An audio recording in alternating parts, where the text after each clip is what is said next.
Lookout. दोस्तों recently global aviation safety ranking जो है वो अनाउंस की गई है, जिसमें इंडिया को तक की उसकी सबसे बेहतरीन रैंकिंग मिली है। आज तक इंडिया इतने ऊंचे पायदान पे कभी भी नहीं पहुंच पाया था इस रैंकिंग में। इंडिया की जो रैंकिंग है इसमें वो है 48। इसके ठीक बाद आपको मिलेगा चाइना जिसकी रैंकिंग है 49। उसके बाद इजराइल 50, टर्की 54। ऐसे ही इन सब कंट्रीज को भी इंडिया ने पीछे छोड़ दिया और टॉप 50 में इंडिया ने अपनी जगह बना ली है।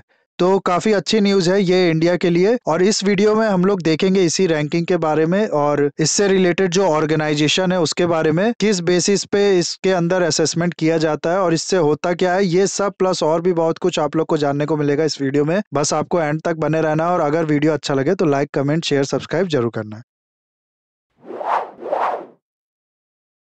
तो यूएन की एविएशन आर्म, जिसको इंटरनेशनल सिविल एविएशन ऑर्गेनाइजेशन कहा जाता है, वो इस रैंकिंग को अनाउंस करता है जिसका नाम है international aviation safety ranking. India में आईसीएओ ने नवंबर 16 को अपना ऑडिट किया था DGCA, director general of civil aviation जो है उसकी फैसिलिटी पे, ये चेक करने के लिए कि जो क्रिटिकल सेफ्टी एलिमेंट है under universal safety oversight audit program, उनको सक्सेसफुली इम्प्लीमेंट कर रहा है कि नहीं डीजीसीए। अब घबराना मत, ये जो प्रोग्राम है ये क्या है, प्लस डीजीसीए क्या होता है, आईसीएओ क्या है, ये सब मैं आगे आपको बताऊंगा इस वीडियो में। So don't worry about that. अभी जो न्यूज है खाली उसको देखते हैं। तो इस ऑडिट के बाद ऑर्गेनाइजेशन ने इंडिया को अब तक की उसकी सबसे बढ़िया रैंकिंग जो है वो दी है। जैसा कि मैंने आपको बताया 48th रैंकिंग है इंडिया की। टॉप पे जो कंट्रीज हैं उनके नाम है सिंगापुर नंबर 1 पे है, उसके बाद है यूएई और थर्ड पे है साउथ कोरिया, फिर फ्रांस और आइसलैंड। यूएस की इसमें रैंकिंग आप लोग को मिलेगी 22nd और कतर की जो रैंकिंग है वो है 25th। नाउ इससे ठीक 4 साल पहले यानी 2018 में इंडिया की जो रैंकिंग थी वो थी 102। तो इससे आप लोग को पता चलता है कि ये जो इम्प्रूवमेंट है इंडिया की रैंकिंग में ये कितना ज्यादा बड़ा है। अब ये जो इम्प्रूवमेंट है रैंकिंग का, इससे होगा क्या, देखो इससे होगा क्या कि जो इंडियन एयरलाइंस है जो अपना बिजनेस एक्सपेंड करना चाहती हैं अब्रॉड में भी, वो आसानी से ये कर पाएंगी। क्योंकि जिन कंट्रीज के पुअर एविएशन सेफ्टी रिकॉर्ड्स होते हैं उनके एयरक्राफ्ट पे होता क्या है कि सरप्राइज चेक जो होता है वो ज्यादा होता है अब्रॉड में, तो इसकी वजह से उनको दिक्कत आती है और उनका जो एक्सपेंशन होता है वो उतना आसान नहीं होता है।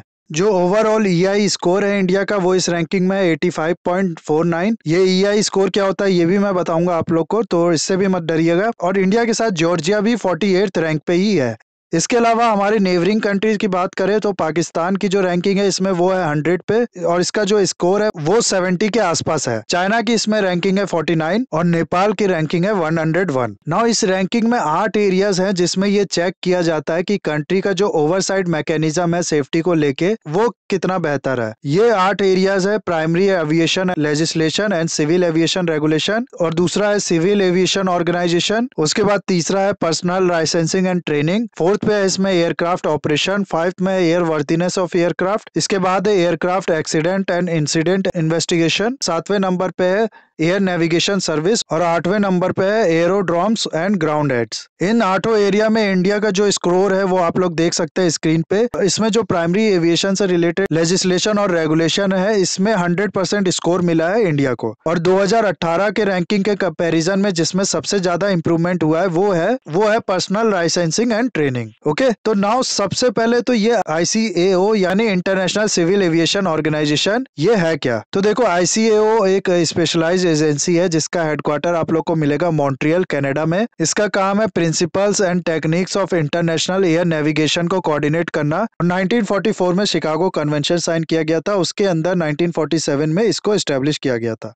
इसको जो फंड और डायरेक्शन मिलता है वो प्रोवाइड करती हैं इसकी जो 193 मेंबर कंट्रीज हैं वो। और इसका जो काम है वो आप लोग समझ सकते हैं कि एविएशन पॉलिसी की प्लानिंग, डेवलपमेंट, पैसेंजर सेफ्टी से रिलेटेड जो भी काम होता है वो होता है। और इसी काम को करने के लिए इसने एक प्रोग्राम बनाया है जिसका नाम है universal safety oversight audit program, जिसके अंदर ये लोग मॉनिटर करते हैं कि जो सेफ्टी ओवरसाइट ऑब्लिगेशन है उसको मेंबर स्टेट्स ने कितने ज्यादा इंप्लीमेंट किया है। बेसिकली कहने का मतलब है ये 8 एरियाज जो मैंने आप लोग को बताया इसमें कितना ज्यादा काम हुआ है कंट्रीज में उसको ये लोग मॉनिटर करते हैं। और ये चीज करने के लिए इनका जो अप्रोच है उसको कहा जाता है कंटिन्यूअस मॉनिटरिंग अप्रोच। बेसिकली ये कुछ भी नहीं है, ये मैकेनिज्म प्रोवाइड करता है कैसे आईसीएओ मॉनिटर करेगा कंट्रीज का जो प्रोग्रेस होगा वो ना। ये जो 8 एरियाज मैंने आप लोग को बताया ना जिसमें ये मॉनिटर करता है आईसीएओ, इसमें कंट्री को ये एक स्कोर प्रोवाइड करता है और ये स्कोर होता है परसेंटेज में और इसी को कहा जाता है ईआई स्कोर यानी इफेक्टिव इम्प्लीमेंटेशन स्कोर। इंडिया का ये जो स्कोर है जैसा कि मैंने आप लोग को बताया इस साल है 85